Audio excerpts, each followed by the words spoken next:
હલકું અને ભારે. અહીં એક વાર્તા આપેલી છે. તેના પરથી તમે હલકું અને ભારે એટલે શું તે સમજી શકશો.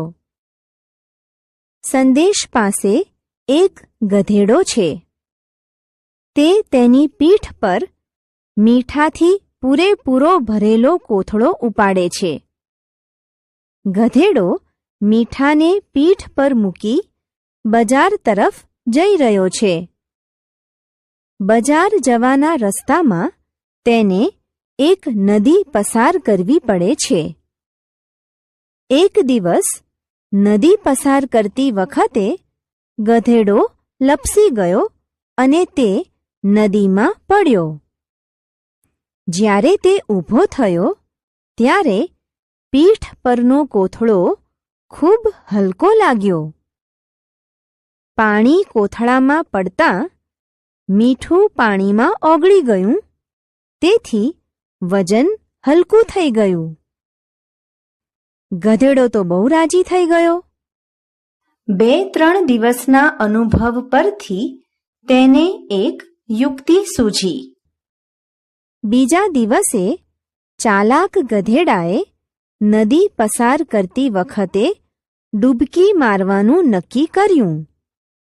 આ વખતે સંદેશ ગધેડાની યુક્તિ સમજી ગયો હતો. સંદેશે વિચાર્યું કે મારે તેને પાઠ ભણાવવો પડશે. બીજા દિવસે સંદેશે કોથળામાં મીઠાની જગ્યાએ ગરમ કપડાં ભર્યા. હવે જ્યારે ગધેડો નદીમાં ડૂબકી મારશે ત્યારે ગરમ કપડાં પલળી જશે અને કપડાં પલળતાં તેનું વજન વધી જશે, કારણ કે કપડાં પાણીમાં પલળતા પાણીને શોષી લે છે. આ વાર્તા પરથી કેટલાક પ્રશ્નોના જવાબ આપો. એવી વસ્તુઓના નામ આપો કે જે પાણીમાં ઓગાળી શકાય છે. ગરમ કપડાને બદલે બોરીમાં ખાંડ ભરીએ તો શું થાય? રાજુને ચીચવાની સવારી કરવી છે. રાજુને ચીચવાની સવારી કરવા મિત્રની જરૂર છે. રાજુની મદદ કરવા રાની આવે છે. પણ હજુ પણ રાજુ ચીચવાની સવારી કરી શકતો નથી, કારણ કે રાજુનું વજન રાનીના વજન કરતાં વધુ છે. એટલે કે રાજુ રાની કરતાં ભારે છે. હવે અસલમ તેની મદદ કરવા આવે છે. આપેલ ચિત્રને ધ્યાનથી જુઓ.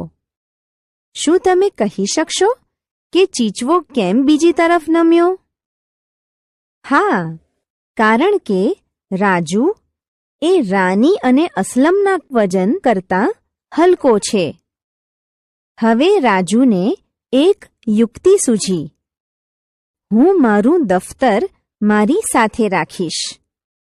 ચીચવામાં એક તરફ રાજુ અને તેનું દફતર અને બીજી તરફ અસલમ અને રાની એવી રીતે બેસીને ચીચવાની સવારી કરે છે, જેથી તેમને સવારી કરવાની મજા આવે છે, કારણ કે આમ કરવાથી ચીચવાનું સંતુલન જળવાઈ રહે છે.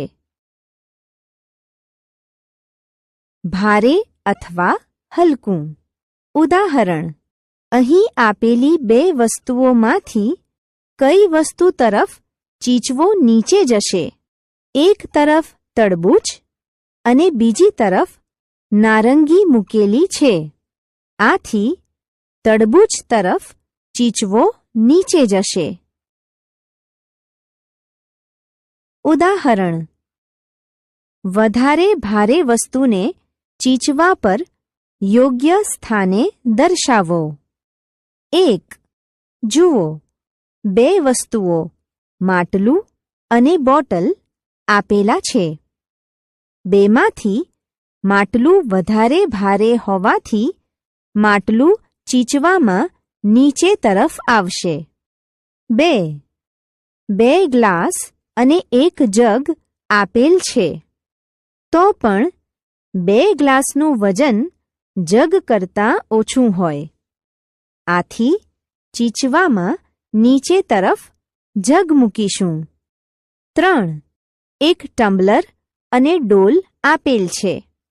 દેખીતી રીતે જ ખ્યાલ આવે કે ડોલ ચીચવામાં નીચે તરફ આવશે. 4 ટેનિસ દડો અને ફૂટબોલ આપેલ છે. જોઈને જ ખ્યાલ આવશે કે ફૂટબોલ નીચેની તરફ આવશે. 5 દફતર અને કંપાસ આપેલ છે. જોઈને ખ્યાલ આવે કે દફતર નીચે તરફ આવશે. બંને વસ્તુઓમાં બિસ્કિટના 2 પેકેટ આપેલ છે. આમ જોઈ શકાય કે બંનેના વજન સમાન હોય. આથી ત્રાજવામાં બંને બાજુ સમતોલ રહેશે. છોટું વાંદરો અને ગાજર. અહીં ચીકી અને મીકી એમ 2 સસલા છે.